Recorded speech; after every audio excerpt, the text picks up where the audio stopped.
Adobe's Lightroom is actually quite a simple piece of photo editing software, despite its best efforts to suggest otherwise. In amongst all those big menus and tons of options for editing your photos, it's actually quite easy. You just need someone to help you cut through all the noise, and I'm going to do that for you right now.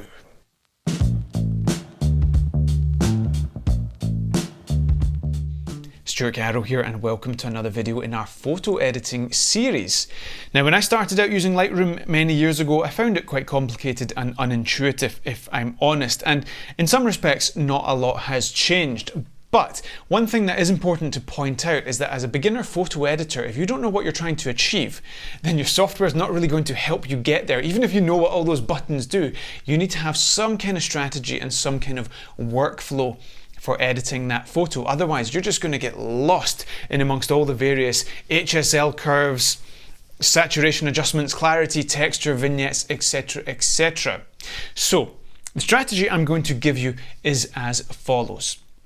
First up, crop, resize, and rotate your image if required. Adjust your composition, make it look nice on the screen. Do that first. Second up, color correct. We're talking about exposure, contrast, white balance, and saturation adjustments, thereby giving us a good baseline and foundation upon which to build the third step of the process, which is color grading. This is when we get into our curves adjustments, our hue, saturation, and luminance adjustments, HSL, and some other modifications like that. After this, we can proceed to the fourth step of the process, which is making stylistic adjustments such as sharpness, clarity, and texture. We can add a post-production vignette and so on and so forth. Fifth and finally, we'll clean up the image using a clone tool or a heal tool, removing any unwanted imperfections. I'm not saying this is the only workflow and you might find yourself moving between the steps. You could have finished all your stylistic adjustments and decide you want to change the color temperature, so you go all the way back to step 2, color correction, and adjust the white balance. But as a starting point, I think it's a useful framework, and it helps us at least break down all these various adjustments that we have at our disposal in Lightroom and give us some kind of strategy for figuring out why we are at any point in time in that given adjustment.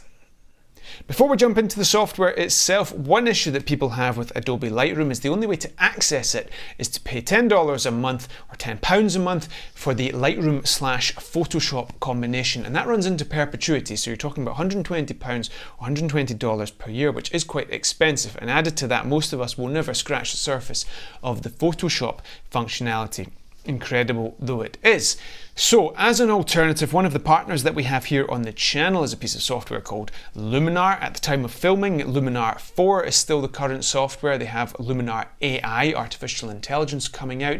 Either way, great piece of software, one-time payment for lifetime access, not that expensive, and has a lot of great tricks up its sleeve like AI sky replacement. There's some great portrait tools in there as well. I strongly recommend it. User feedback from people we've recommended it to has been extremely positive, and it is definitely a credible alternative to this Lightroom Photoshop combination, so do check it out. Link in the description below.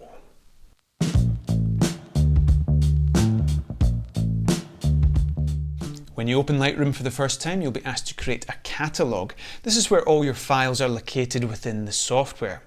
I would advise that you learn from my mistake on this one and be prepared to create more than one catalogue.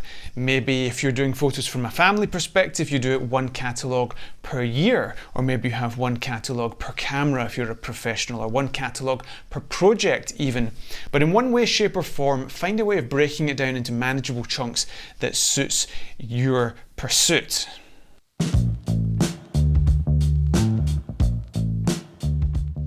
Within the library module, go ahead and click Import. Work your way through the file structure and find the folder in which your photos are located. Here we have the 9 photos in the import browser window, and you can check or uncheck those photos as you wish, depending on which ones you want to import. Now, if you look at the top of the import window there, we have Add Selected, which simply means that the checked photos will be added to the catalogue that we have just created. For us, this is a good workflow. It leaves the files in place in the existing folder structure elsewhere on the computer, but you have some options if you want to manage your file workflow within Lightroom. You can move files, you can create copies, and you can create copies as DNG RAW format as well. In this instance, however, we're fairly confident with our file management, so we don't need Lightroom to modify the position of all the files, create copies, etc, etc. So we're just going to add them, go ahead and click Import.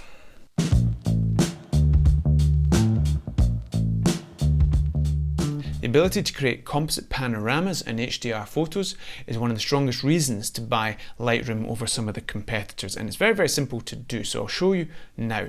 Here we are, still inside the library module. We simply select the 9 photos, which in this case are panoramic photos deliberately taken with overlap to create a panorama image.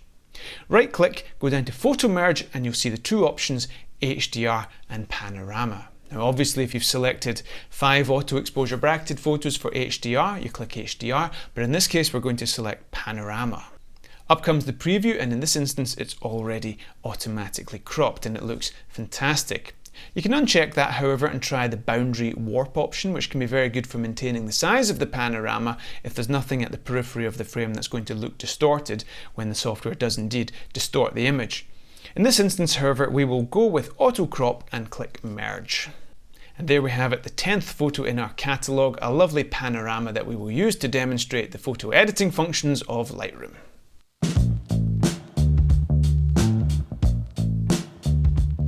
Here we are inside the develop module of Lightroom, which is where you will spend most of your time. Now it all looks a little bit intimidating, but remember we're going to work through it with our photo editing framework that we discussed in the introduction, and it will all seem pretty simple, I promise you that. First things first, in terms of navigating our way around the photo, if you hover over the photo, you'll see the cursor turns to a magnifying glass, which you can click and it will zoom in. You can adjust the zoom in parameters up there in the top left, and you can get super close and pixel peep if you wish. You can also drag around to access different parts of the photo. Press I and it will give you some information about the photograph. In this case we can see we've got a panoramic photograph. It shows you the file name, the date it was taken, and the size of that photo in pixels. Press I again and we get some further information in terms of the settings at the time of capture. If you want to look at your photo without the distraction of the Lightroom interface, then press L and it will go to this semi-opacity version of Lightroom, but press it again and it will make it all black, and it's a very good way of seeing your photo on a standalone basis.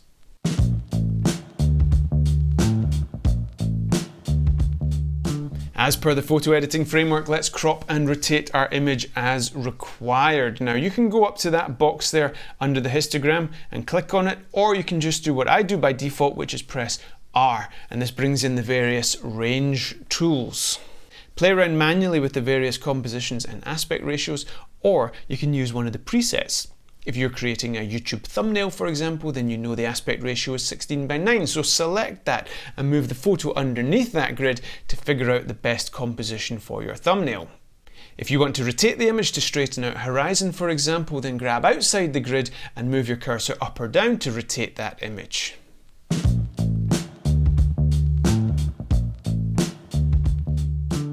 Step 2 in the process is your color correction, and this is where we make exposure adjustments and contrast adjustments, white balance adjustments and saturation adjustments.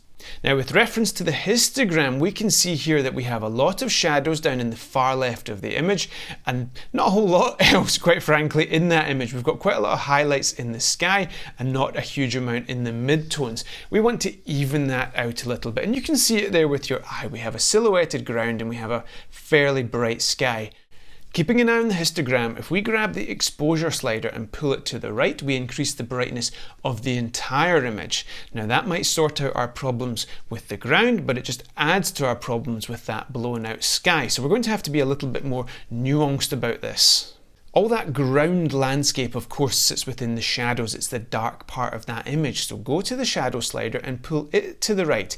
Keeping an eye on the histogram, you see that the shadow section of the histogram slides out further into the middle of the image. So we're getting some midtones out of those shadows, and we increase the brightness of the bottom half of that image. Because we're working with a raw file here, we're able to get a tremendous improvement without damaging that image and introducing unwanted artifacts and noise. As for the highlights, let's pull the slider down to the left and see if we can recover some detail in that sky by darkening the highlights. Again, because it's a raw image, we get a tremendous result here and recover a whole amount of detail in the sky. Press the / key to toggle between before and after, and you can see the incredible difference that we've already made here just by going straight to those highlights and shadows sliders. If you look at the histogram before and after, you can see how we've been able to stretch out the histogram to get a much more balanced exposure. The image does, however, look a little bit too dark to me overall, and the histogram does indicate that everything is just a little bit off to the left, so we can fix that. Let's go back to the exposure slider and increase the exposure of the image as a whole. Looks a bit better. An alternative way to do that is to go up to the histogram itself, grab the middle of the histogram and just pull it to the right.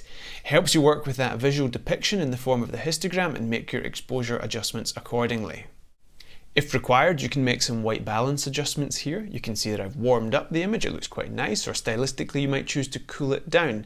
In this instance, the white balance looks good as it is. As for vibrance and saturation, vibrance increases the intensity of the muted colours, leaving the already saturated ones alone, where saturation will increase the intensity of all the colours. So I tend to use vibrance with caution just to add a little bit of pop to the colours. Pretty spectacular what can be achieved with some simple exposure adjustments here in the basic panel, with reference to the histogram, getting those shadows and highlights in the right place and just making those other colour correction adjustments like white balance, saturation and vibrance. And now you know how and why we are doing that, especially with reference to the histogram. Now in the basic panel we have a couple more adjustments here to talk about. In the presence section we have texture, clarity and dehaze. In my opinion, these are stylistic adjustments that don't belong in the basic panel, but since they're here, we'll talk about them anyway. Texture and clarity are fantastic ways of adding pop to an image, but they need to be used with extreme discretion. If we turn texture all the way up to the top, you can get a demonstration there of how it looks. For the purposes of this example, we'll leave it at 0. Same for clarity. If we turn it all the way up to the top, if you're ever wondering how people get these really dramatic looking landscape photos, it's normally by turning clarity all the way up to the top. But we're wise to that now, and it does look a little bit naff if I'm honest, so you need to use it with great discretion. I personally love using clarity for car photos or shots of drones here on the channel, for example. It makes them look really jazzy and dynamic, but it's only for a certain stylized look, so be careful with those sliders. Dehaze, as the name suggests, was originally designed to help remove haze in landscape images, add a little bit of contrast to those washed out areas. So it is a fun, quick way of adding some contrast and saturation, and generally speaking I think it works very effectively. So for the purposes of this exercise we'll just add a little bit, just to make the image pop that little bit more.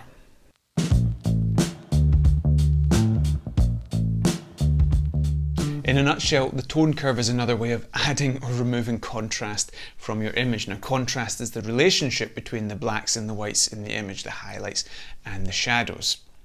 I need you to understand a point here. Within the grayscale, we have white at one end, black at the other end.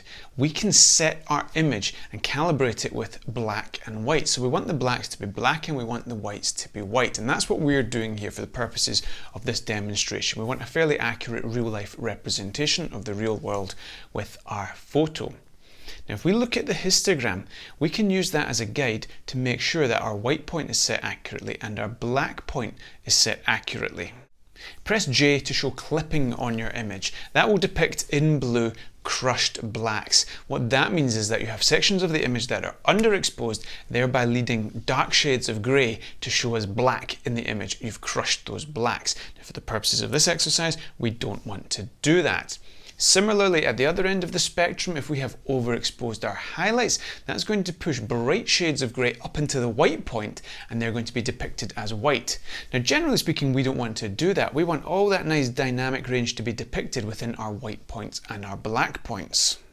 Now we have an accurate representation of the black point and the white point in our image, not impacted by our eyesight or the brightness of our monitor or any other external factors. It's objectively set courtesy of the histogram and peaking within the Lightroom software. You'll remember the whole point of this colour correction exercise is to set a perfect baseline upon which we can build our look, our grade. And we're still at that point of setting the foundation, which we have pretty much now finished, that we have a perfectly calibrated black and white point. How does this relate to the tone curve, I hear you ask? The white point that we've gone to that trouble of setting so accurately is depicted on the tone curve in the upper right corner with a little circle on the line. The black point that we also went to the trouble of setting is depicted by the dot on the lower left corner of that diagonal line. If we don't touch those two dots, then we can make contrast adjustments within those black and white points. So look at this, if I create a little S-curve here to add some contrast, look at the histogram. You can see the histogram stretching out, but it's within those black and white points. We're not crushing any blacks or blowing out any highlights. So the first way I might look to use the tone curve is to add some contrast within those predefined black and white points by way of this S-curve. You can toggle the adjustments off and on by clicking the little switch in the top left hand corner of the tone curve. In this instance, I don't think it's an improvement. I prefer it without that adjustment. But look at the histogram. You see the way the histogram stretches out without blowing out the highlights or crushing those blacks. All the adjustments are made within the black and white points that we have already set. If we do lift the black point, you can see that we've moved the baseline of where the blacks should be. There's no black in this image, just a dark grey, and it gives that faded shadow look. Now I really like this look in certain circumstances. It can be very, very stylish if done tastefully. Look at the histogram again. You can see we've shifted the entire black point up into greys, and we can do the same with the white point as well. We can pull that down and bring that into the light greys. For more advanced colour grading, you can also play around with the red, green and blue channels separately on the tone curve. It's not something I personally tend to do. I don't really find it adds a huge amount of value to my workflow, but you'll find that if you buy some presets or such like, there's probably been a bit of tampering in the RGB channels of the tone curve.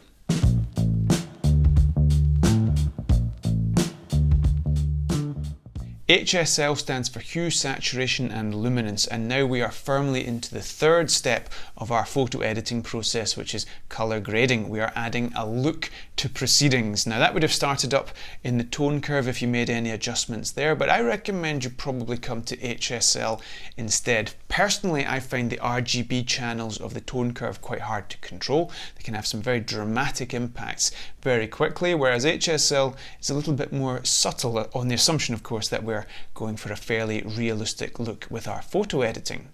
So hue, the colour of any colour, saturation, the intensity of that colour, and luminance, the brightness of that colour. We can adjust all of these colours individually: red, orange, yellow, green, aqua blue, purple and magenta. Let's take the grass as an example. I think it's a little bit rich, it's a little bit greeny, it's a little bit bluey, it's not very in keeping or natural looking. So in this instance, let's go to the green slider and slide it down to the left. Adds a little bit of red to that hue, and I think it looks a lot more natural. If you're not sure what slider to adjust for any given colour, then click on that little icon to the left of the word hue, go across to the image, just click anywhere on the image and pull the slider up or down and see what adjustment it makes. You can then look at the sliders and you'll see that in the case of the grass, we have a yellow adjustment and a green adjustment. You can follow this exact same process for the saturation or the luminance. As for what colour adjustments you should make, the sky is the limit. It's really down to your creativity. To get you started, I would recommend that if you find your grass being a little bit vivid, then do exactly what I've just shown you there. Make the adjustment accordingly. Tone it down a bit. I think it looks a lot more natural.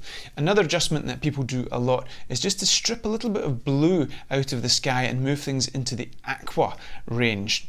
Gives you that tealish look. It's quite stylish. You don't want to go too far because it looks really corny and is not good at all, but it can look quite nice. And something I quite like to do sometimes is if the sky is really vivid blue, is just to desaturate it a little bit as well.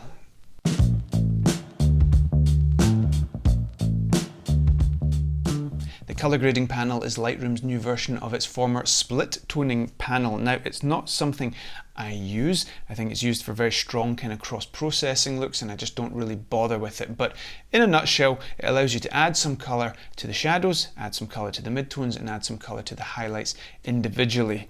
The example that's always given is adding some blue to the shadows, and you can click on the shadows and adjust the slider to take it into the blue range of that little colour wheel. And then on the highlights, you want to bring in some complementary yellow, basically the colour that's on the other side of the colour wheel, which in this case is yellow. It gives some colour contrast and is certainly a good way of creating a stylized look, but if you're looking for something that's somewhat realistic, which is kind of what we're going for here, then I'd give it a miss. You don't really need to bother with this panel.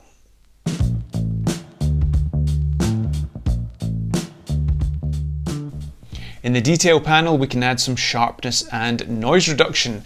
Not a huge amount to talk about here, if I'm honest. RAW photos don't have digital sharpening applied, so it's definitely desirable to add a little bit of sharpening, especially if you're shooting RAW. By default, in our experience at least, Lightroom adds sharpness of about 40 to each image.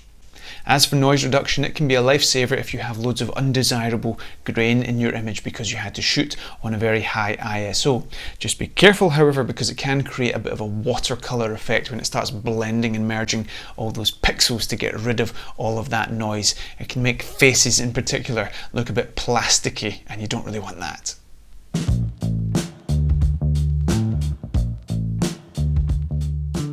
The last thing worth mentioning all the way down here is lens corrections. This can be pretty good for taking away the natural fisheye that could be present on a wider angle lens, for example.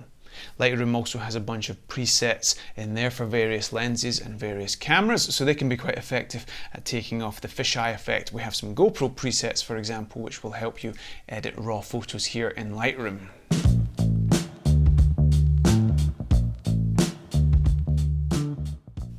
So let's recap. We've cropped, we've color corrected, we've color graded. We considered some stylistic adjustments like texture and clarity, but we gave those a miss. Is there anything else we can do here within Lightroom? All the way back up the top, we have some more options next to that range tool that allowed us to crop and rotate our image way back at the first step of this process. I want to show you the graduated filter. You're going to use this quite a lot, especially if you're doing landscapes or drone photography. It allows us a nice quick and easy way of modifying parameters within a certain part of the image. Click on the graduated filter icon and you'll see the numerous color adjustments that you can make specific to that filter.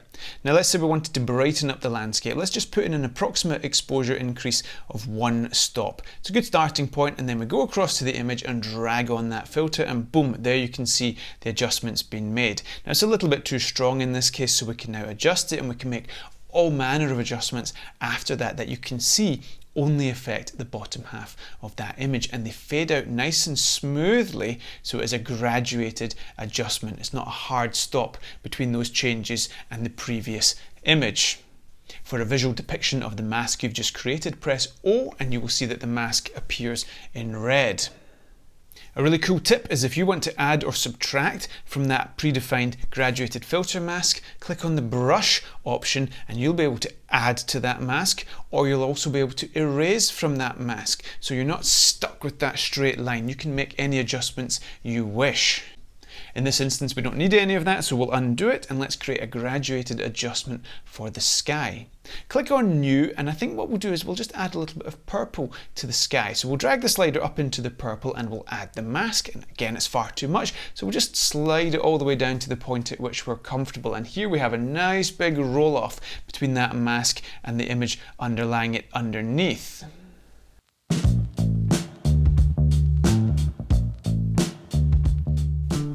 If you want to make some more localized adjustments, then you can use the brush tool, and the principle is exactly the same. We set the parameters that we want within the various color options that we're going to use to paint on with the brush tool. We can adjust the size of the brush, the feather, so the roll off around the circumference of that brush. And there we go. We'll set the exposure to 1 here, and let's just paint a little bit over the castle itself. Obviously it's a little bit too much, but you get the idea. It's a very, very powerful way of just making some specific adjustments to your image.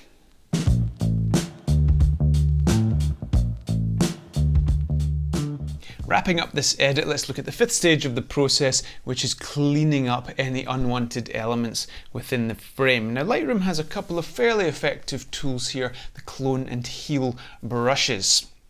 If we zoom really close into this image, we can see some little imperfections that we might want to get rid of for the purposes of this demonstration. Let's use the clone tool. In this instance, we click on the part of the image we want to remove, and Lightroom will take a guess at what we want to replace it with, and it will do an exact replica of, in this instance, that grass, and it does a pretty effective job. You can adjust the feather so it smoothens things out a bit if you wish, but either way, you can go around and clone various parts of the image. Alternatively, you can use the heal tool, which does pretty much exactly the same thing, but rather than directly cloning the exact pixels, Lightroom takes an estimation of what it thinks it should put in place of the subject matter that you are trying to get rid of.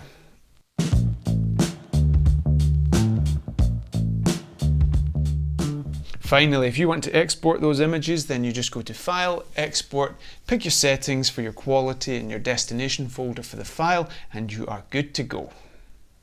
So there you have it. Lightroom is actually not that complicated after all. At the end of the day, it's giving us a whole bunch of tools to edit the photos. If we don't know how to use those tools, then I suppose that's our fault, not Lightroom, so we can't really shoot the messenger in that respect. But maybe the layout could be a little bit more intuitive. Anyway, that really doesn't matter. Now you know how to use it, and most importantly, you know how to edit photos.